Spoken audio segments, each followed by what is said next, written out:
लोकतंत्र के मंदिर में हमें अवसर दिया। हमारी सरकार ने महामहिम राज्यपाल जी ने अभिभाषण में हमें खुशी है कि हमारे आदर सत्कार के योग हमारे आदर्श नेता श्री भैरव सिंह जी शेखावत, श्री अटल बिहारी वाजपेयी जी को याद करते हुए उसके पंचचरणों पर चलने का काम किया है।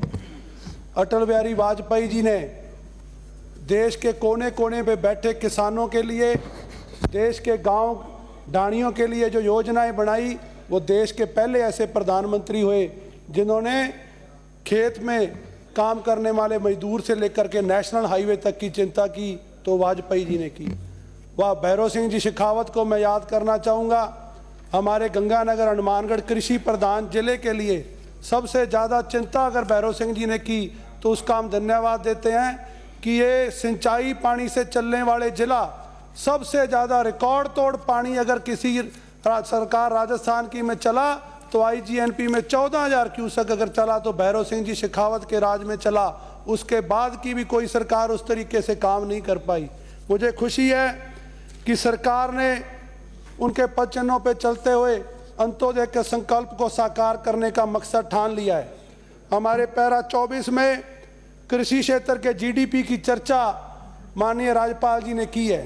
हमारी जीडीपी में कृषि क्षेत्र का 30% जो हिस्सा है, पर आज भी राजस्थान के और देश भर के तकरीबन 50% लोग की रोजी रोटी कृषि से जुड़ी है। और कृषि हमारे देश में हमेशा सरकारें इस पे चिंता करें, ऐसा मेरा विचार है। पर जब भी कांग्रेस की सरकार आई है, इन्होंने किसानों की अनदेखी की है और ख़ास करके हमारे सिंचित क्षेत्र ने इनकी अनदेखी को भोगा है। मैं प्रधानमंत्री मोदी जी का धन्यवाद करता हूं कि MS स्वामीनाथन की रिपोर्ट के अनुसार जो फार्मर कमीशन पर कोई सरकार नहीं काम कर पाई, चाहे केंद्र की सरकार हो, राजस्थान की या दूसरे प्रदेशों की सरकार हो, सबसे ज़्यादा आज जो चिंता का विषय है कि इतनी डिटेल में MS स्वामीनाथन जी ने जो रिपोर्ट रखी, कोई भी सरकार किसी राज्य में केंद्र में आज तक सदन में चर्चा करने के लिए तैयार नहीं है। मैं इस सदन से, चाहे वो कांग्रेस के साथी हों चाहे बीजेपी के साथी हों, मैं सदन से मांग करता हूं कि हमें MS स्वामीनाथन का आयोग पे चर्चा करनी चाहिए। उन पे जो उन्होंने सिफारिशें हैं उसको हमें लागू करना चाहिए।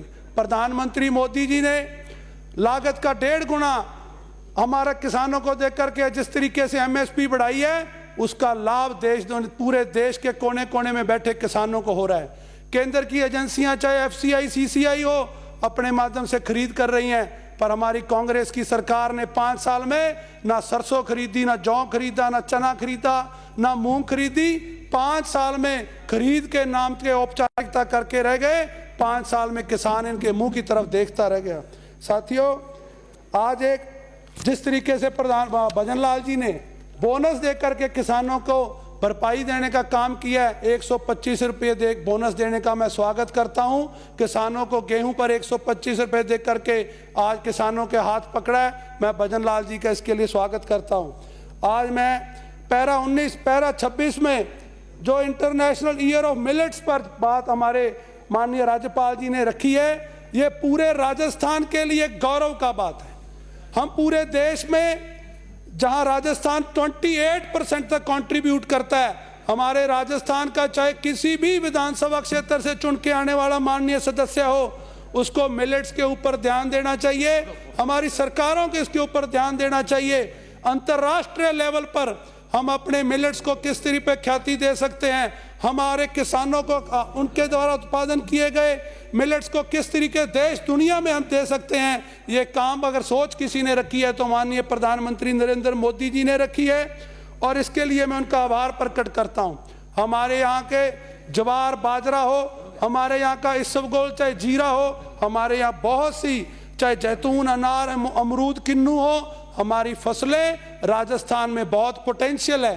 राजस्थान की धरती पे ऐसी हम खुशनसीब हैं कि यहाँ गंगानगर में अमरूद और किन्नू हो रहे हैं, जैसलमेर में वहाँ इसबगोल और जीरा हो रहा है, कहीं अनार हो रहे हैं, कहीं जैतून हो रहा है। हम इन सब चीज़ों पर इनकी मार्केटिंग, इनकी प्रोसेसिंग के लिए हमें काम करना चाहिए। सरकार चाहे कांग्रेस की आए चाहे बीजेपी की आए, हमें इन चीज़ों पर काम करना चाहिए। हमारी एपीएमसी की जो मंडियां हैं, हमें एपीएमसी की मंडियां किसानों की जेब लूटने के लिए नहीं, उनको सहायता देने के लिए, उनको योगदान देने के लिए होना चाहिए। आज मुझे इस बात का भी गम है कि यहाँ के जादूगर जो आज तो सदन में आना नहीं चाहते, वो जादूगर की सरकार बनी। जादूगर ने कल्याण नाम यूज करके किसान की जेब लूटी। कृषि कल्याण सेस का जो 2% उन्होंने प्रावधान किया, हम तो उस टाइम सदन के सदस्य नहीं थे, वो मीटिंग इनकी फेसबुक में लाइव हुई। कांग्रेस के नेताओं ने भी कृषि कल्याण सेस का विरोध किया। आज मैं दिवंगत गुरमीत सिंह जी कुंदर को धन्यवाद करता हूं कि उन्होंने उस टाइम अपने मुख्यमंत्री के खिलाफ आवाज उठाई और वो 2% कृषि कल्याण सेस जो इन्होंने लगाया, और उसके बाद उनको वापस लेना पड़ा। आज भी वो 1% कृषि कल्याण सेस राजस्थान में लगा हुआ है। मैं भारतीय जनता पार्टी की सरकार से आग्रह करता हूं, मैं हमारे मुख्यमंत्री और हमारी सरकार से आग्रह करता हूं कि कोई भी एपीएमसी मंडी का टैक्स है, मैं यहां के अधिकारियों से भी मांग करता हूं, इस पर विचार करने की जरूरत है। आपको मैं बता दूं, जो इनकम टैक्स की हाईएस्ट पेइंग स्लैब है वो भी प्रॉफिट लॉस स्टेटमेंट पे चलती है। प्रॉफिट पे हाईएस्ट जो स्लैब है वो 30% है। पर अगर आज एपीएमसी मंडी के किसान पर 1% का बोझ डाला जाता है तो वो आपके 20% इनकम टैक्स का काम करता है।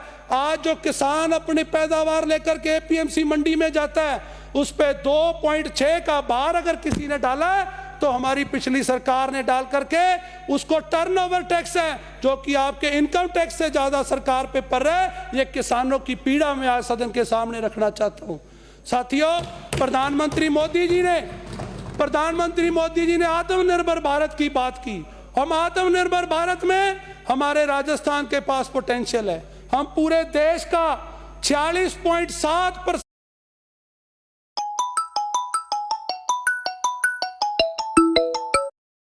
सरसों उगा रहे हैं। आज मुझे खेद है, जो सरसों राजस्थान में इतने बड़े मात्रा में पैदावार हो रही है, राजस्थान की कोई भी सरकार इस पैदावार का फायदा नहीं ले सकी है। क्यों हम राजस्थान में एक सरसों को डेडिकेटेड कॉर्पोरेशन नहीं बनाते? एक साल के लिए नेफेड ने अगर उसकी खरीद की दलहन और तिलहन की, तो सरसों के रेट बाजार में 7,000 से ऊपर क्रॉस कर गए। एक साल के लिए नेफेड ने खरीद की तो मूंग के भाव 8500 से लेकर 9,000 को टच कर गए। आज अगर सरकार ने नहीं खरीदा तो 2-2 हजार रुपये एमएसपी से नीचे सरसों और मूंग बिक रहा है। इस पे चिंता भी हमें करनी होगी। साथियों, आज एडिबल ऑयल है, ये सबसे बड़ी चिंता की बात है। आज अगर देश ऑयल सीड्स और पल्सेस में हम उगा सकते हैं, पर हमारी सरकारों से हमें सपोर्ट नहीं मिलता, उसकी वजह से आज जो एडिबल ऑयल का इंपोर्ट है, 1,38,000 करोड़ का एडिबल ऑयल हम इंपोर्ट कर रहे हैं। जहां हमारे देश में जो चीजें पैदा हो सकती हैं, उस पर भी हम इंपोर्ट पर निर्भर हैं। डाइवर्सिफिकेशन ऑफ क्रॉप की बात